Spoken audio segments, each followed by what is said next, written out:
everyone. Welcome back to the channel. I'm Tom Worth Jr. and we once again find ourselves at the time of year where we are forced together in some instances.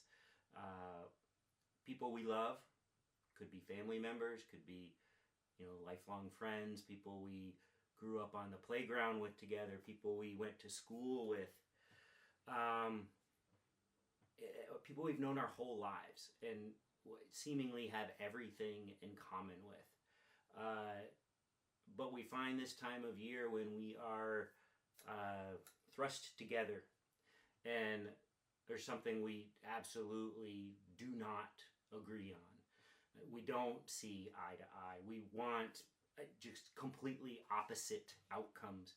We're sitting there next to each other, experiencing the same exact reality out there, but inside our heads, inside our hearts and minds, is completely opposite. One person is ecstatic and the other person is despondent, and you're going through the same exact thing with these people that you've known your whole lives.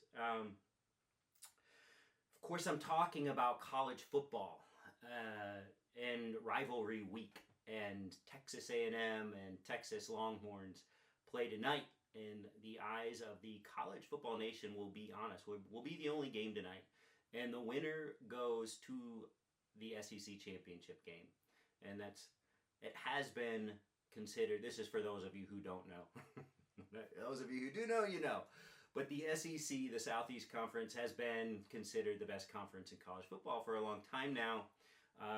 They're getting a bit of a challenge from the Big Ten this year, which is where Michigan plays, who I also love. They won the national championship last year. This year, Texas joined the Southeast Conference. Texas is one of the biggest programs in college football. Texas A&M left 11 years ago, the conference where we played each other for over 100 years. They went to the Southeast Conference, and we stayed where we were, and we haven't played each other since. And this year is the first time, and we find ourselves locked in mortal combat tonight down at Kyle Field in College Station in front of over 100,000 screaming, rabid Aggies. And you just cannot get any better than that. You don't have to be a college football fan to understand rivalries. You can be Red Sox, Yankees, Lakers, Celtics. You can be Barca, Real. Whatever it is, these are huge, meaningful games, no matter what the records are. But tonight, whoever wins goes to the conference championship game of the SEC next week against Georgia, another powerhouse. And in my first reaction, as it was around Thanksgiving, which is probably what some of you thought I was talking about here, was, yes, we have to experience this together, but honestly, I'd rather not. And when we got together with Thanksgiving with my whole side of the family, there's about 14 of us, and my parents were the only Trumpers. None of us are bringing it up, but of course they can't help themselves occasionally just making a comment about how, wow, prices are starting to drop at the grocery store. I just noticed that. Haven't noticed that in years. And it was just like, come on! You can't be serious that Trump got elected 2 weeks ago and suddenly eggs are cheaper. That you cannot honestly think that the two have anything to do with each other.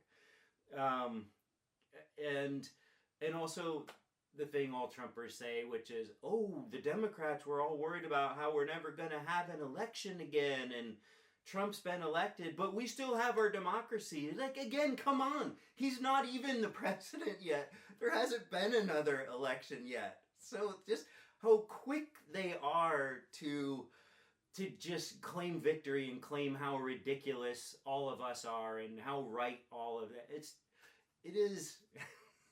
But you know it's coming, and you can't escape it. On a day like Thanksgiving, you're going to be around the other side. But in college football, you have a choice. And when my wife asked me if I wanted to go watch watch with some friends that had invited us over, and I know there are Aggies in that household. I know there's at least one Longhorn in that household.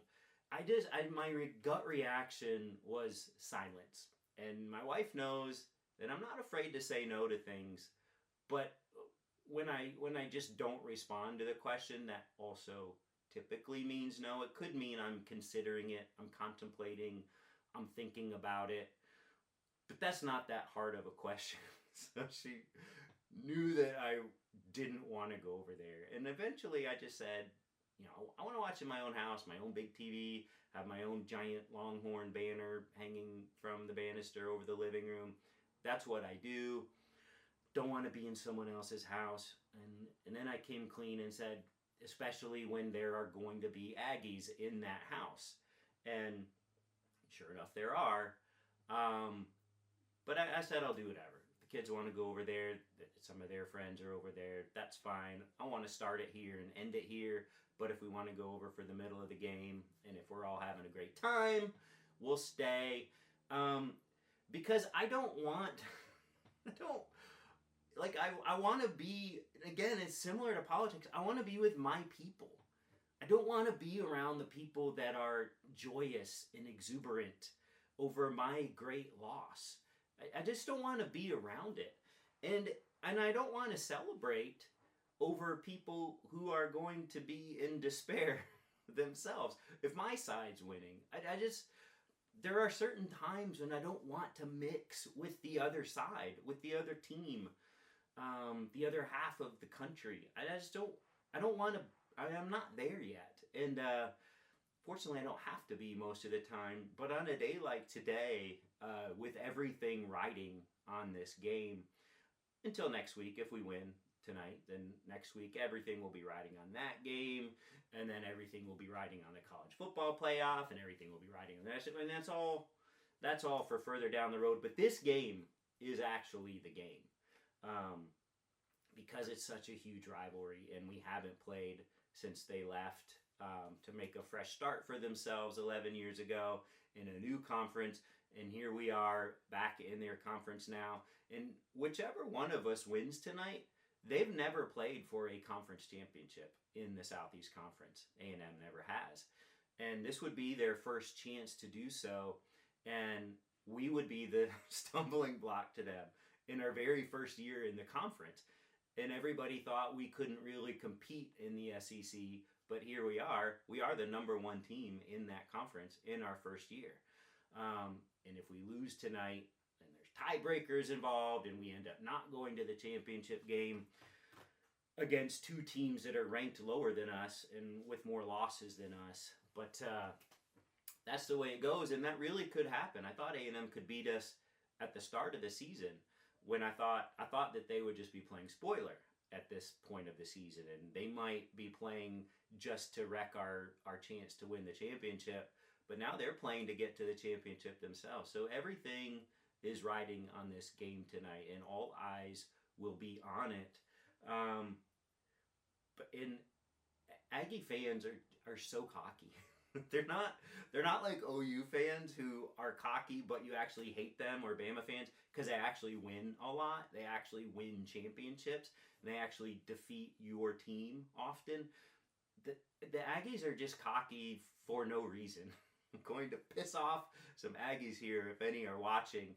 There may not be any watching, because A&M is super conservative.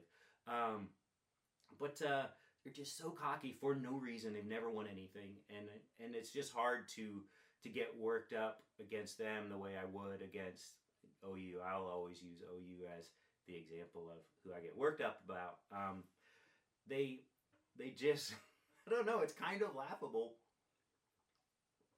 But it does hurt in a weird way when they do win, because they did beat us sometimes, and it just feels like you've somehow failed.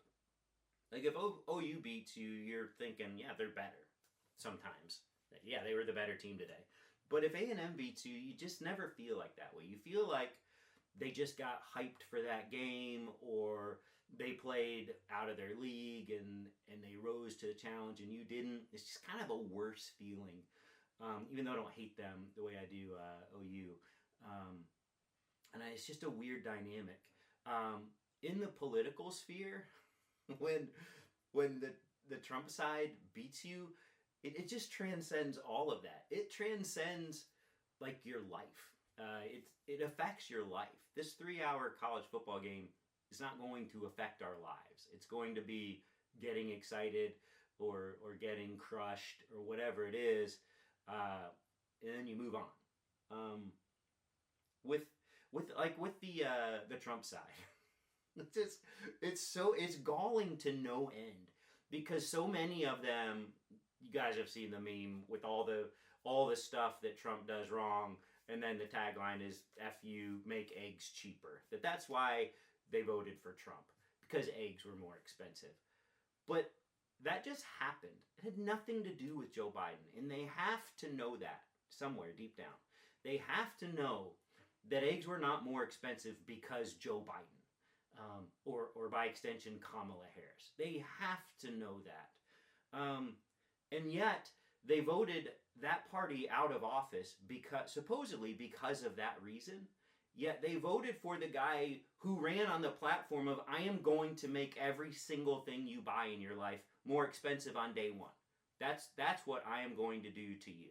They vote for that guy, the guy who promises to take actions to make things intentionally more expensive for all of us. They vote for that guy because the party that was in power, something bad out of their control happened while they were in power. It's nauseating. But that has a real impact on your life. College football doesn't. I'm setting aside the politics this weekend. I did it on Thanksgiving Day. I had to fend off the parents just a couple of times. Mostly let it slide, but could not abide a couple of things. We kept it civil, and it was great. Thanksgiving was great. And we'll do another one tomorrow on my wife's side of the family. We always have to pick and choose which side is on which day. And it works out this way this year. So that's it for today. A little rant about college football. If anyone's watching this today before the game, make sure you root for our burnt orange, our beloved burnt orange tonight. And regardless of who wins, life will go on starting about 10 o'clock tonight when the game's over. 10 o'clock Central. Life will go on, and we will get back to whatever it is we're getting back to. I hope you all have a good one, and we'll talk later.